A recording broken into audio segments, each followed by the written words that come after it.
ओम श्री गणेशाय नमः। ओम श्री सरस्वत्यो नमः।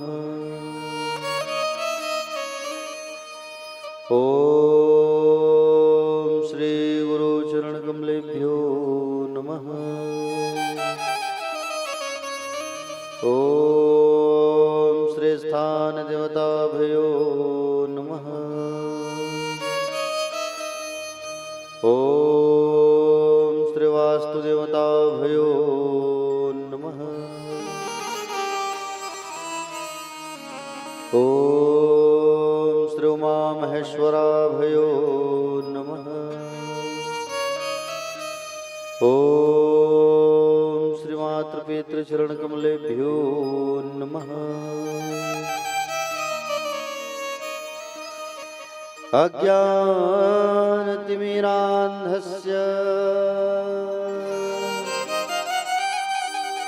ज्ञानाञ्जनशलाकया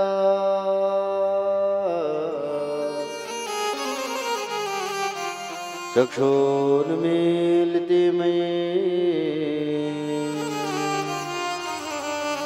तस्मै श्री गुरुवे नमः। यद्गिरिते स्थिलकायते त्रिभुवने तापत्रयोन्मूलिनी यद्वाक्यामृतजीवनिह जनयते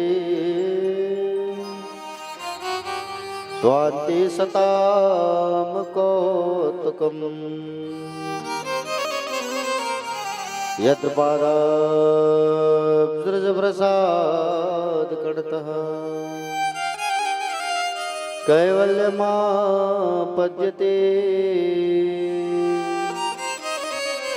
सोऽयं कोऽपि महेश्वरो विजयते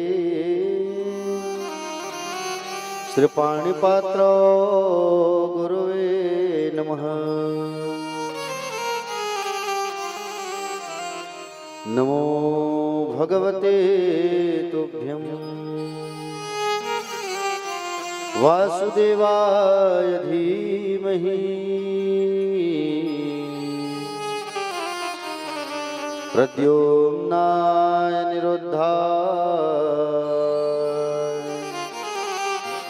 नमः संकर्षणाय च।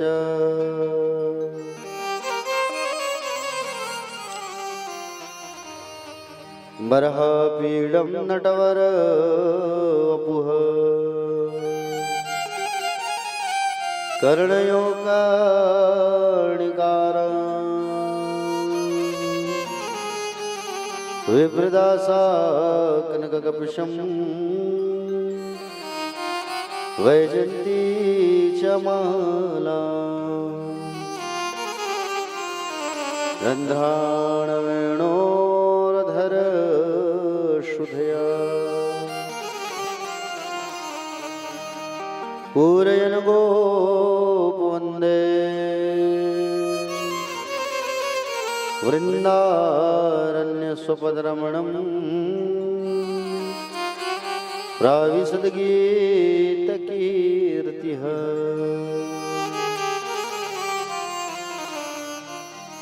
कस्तूरीतिलकं ललाटपटले वक्षस्थले कौस्तुभम्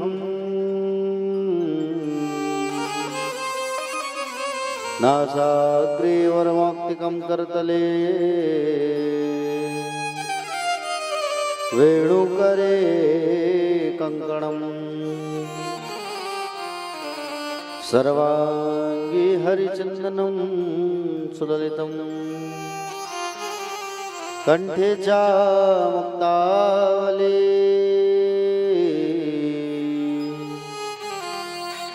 गोपस्त्री परिवेष्टितो विजयते गोपालचूडामणि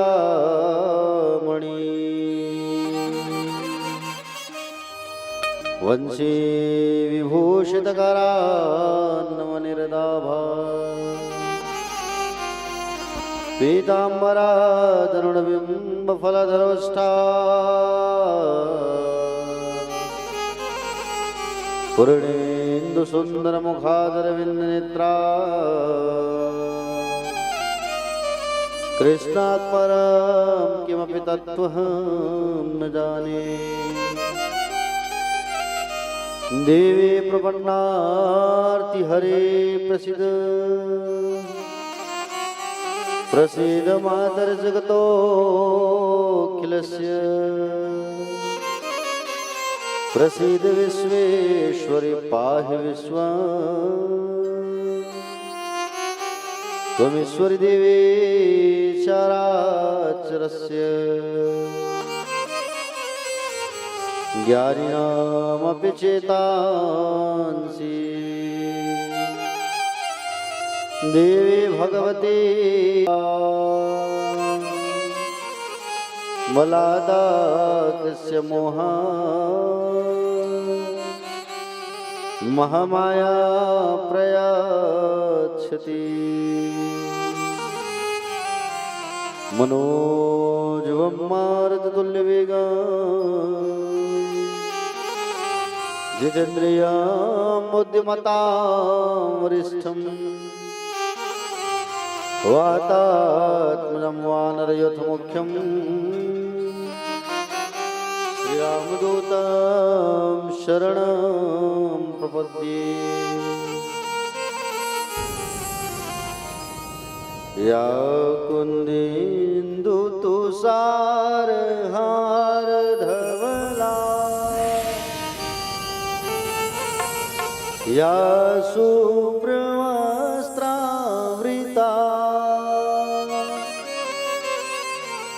या वीणावरदण्डमण्डितकरा या श्वेतपद्मासना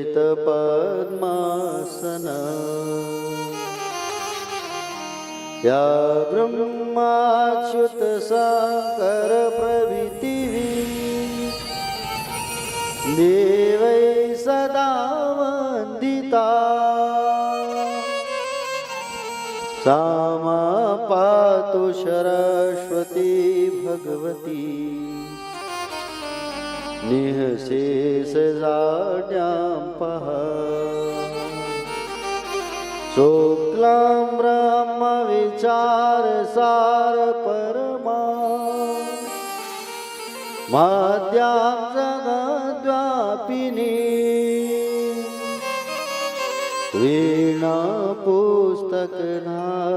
वीणापुस्तकधारिणीमभयदा जाड्यान्धकारापहा हस्ते स्फटिकमालिकं च दधति पद्मासने संस्थिता वन्दे तां परमेश्वरी भगवती बुद्धिप्रदां शारदाम्। अधरं मधुरं वदनं मधुरं नयनं मधुरं हसितं मधुरं मधुरं मधुरं वदनं मधुरं नयनं मधुरं हसितं मधुरं हृदयं मधुरं गमनं मधुरं मधुराधिपतेरखिलं मधुरं हृदयं मधुरं गमनं मधुरं मधुराधिपतेरखिलं मधुरं वचनं मधुरं चरितं मधुरं वसनं मधुरं वलितं मधुरं वचनं मधुरं चरितं मधुरं वसनं मधुरं वलितं मधुरं चलितं मधुरं भ्रमितं मधुरं मधुराधिपतेरखिलं मधुरम् चरितं मधुरं रमितं मधुरं मधुराधिपतेरखिलं मधुरम्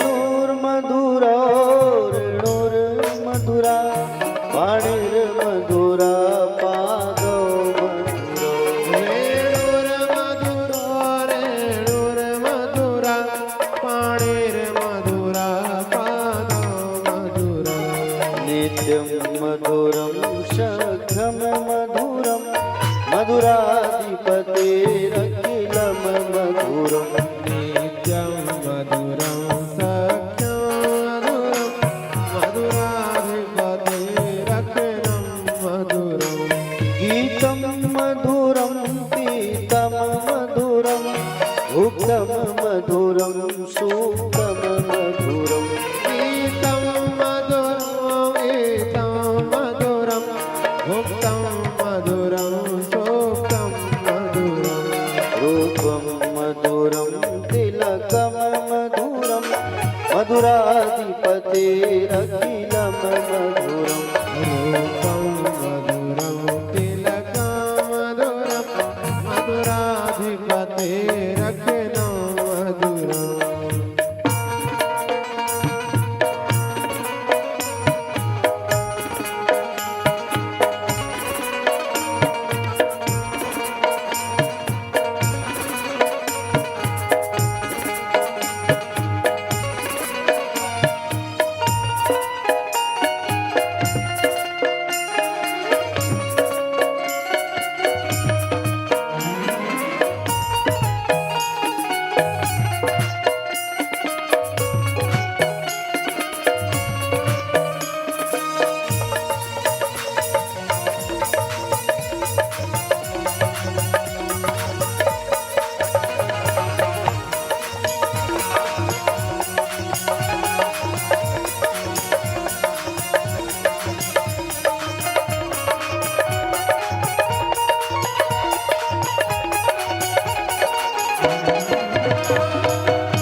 कर्णं मधुरं तरणं मधुरं हरणं मधुरं रमणं मधुरम् करणं मधुरं तरणं मधुरं हरणं मधुरं रमणं मधुरम् त्वमितं मधुरं शमितं मधुरं मधुराधिपतेरखिलं मधुरम् अमृतं मधुरं समितं मधुरं मधुराधिपतेरखिलं मधुरम् गुञ्जा मधुरा माला मधुरा यमुना मधुरा वीची मधुरा कुञ्जा मधुरा माला मधुरा यमुना मधुरा वेशी मधुरा सलिलं मधुरं कमलं मधुरं मधुराधिपतेरखिलं मधुरम् सलिलं मधुरं कमलं मधुरं मधुराधिपतेरखिलं मधुरम्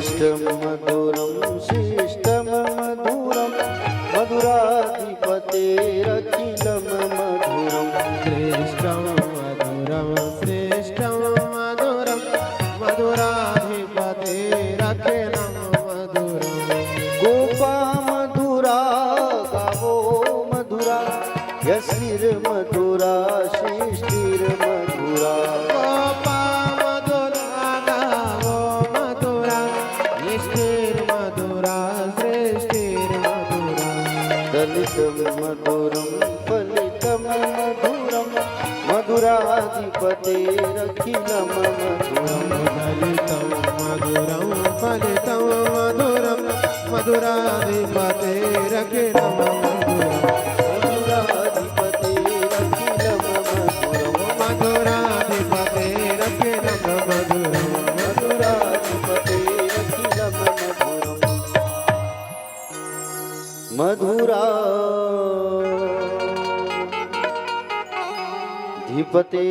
धिपतेरखिलं मधुरं। बोले गोविंद भगवान की जय श्रीमद्भागवत महापुराण की जय व्यास नारायण भगवान की जय श्री सीताराम जी भगवान की जय हनुमंत लाला की जय कमलेश्वरी मैया की जय पूज्य अपने अपने माता पिता की जय पूज्य अपने अपने गुरुदेव भगवान की जय सत्य सनातन धर्म की जय जगत गुरु शंकराचार्य भगवान की जय धर्म सम्राट कृपात्र जी महाराज की जय कथा पंडाल में विराजमान सभी भक्तजन आदरणीय जन सम्माननीय जन करुणामयी ममतामयी वात्सल्यमयी दयामयी माताएं युवा भाई बहन छोटे छोटे भाई बहन और प्यारे प्यारे ठाकुर जी के भक्तगण अध्यात्म प्रेमी रसिक जन आप सभी का व्यास मंच से हार्दिक वंदन है, स्वागत है, अभिनंदन है। प्यारे भक्तजन आइए सबसे पहले हम ठाकुर जी के चरणों में अपने मन को लगाते हैं और ठाकुर जी में हम अपने मन को लगाते हैं और मन को लगाने के पश्चात जब हमारा मन एकाग्रचित्त हो जाएगा तब हमको ये कथा जो है समझ में आएगा। तो आइए सबसे पहले हम छोटा सा संकीर्तन करते हैं और उसके पश्चात फिर कथा पर हम आगे प्रवेश करेंगे। बोलिए श्री वृंदावन बिहारी लाल की जय श्री बांके बिहारी लाल की जय हमारो धन राधा श्री राधा श्री राधा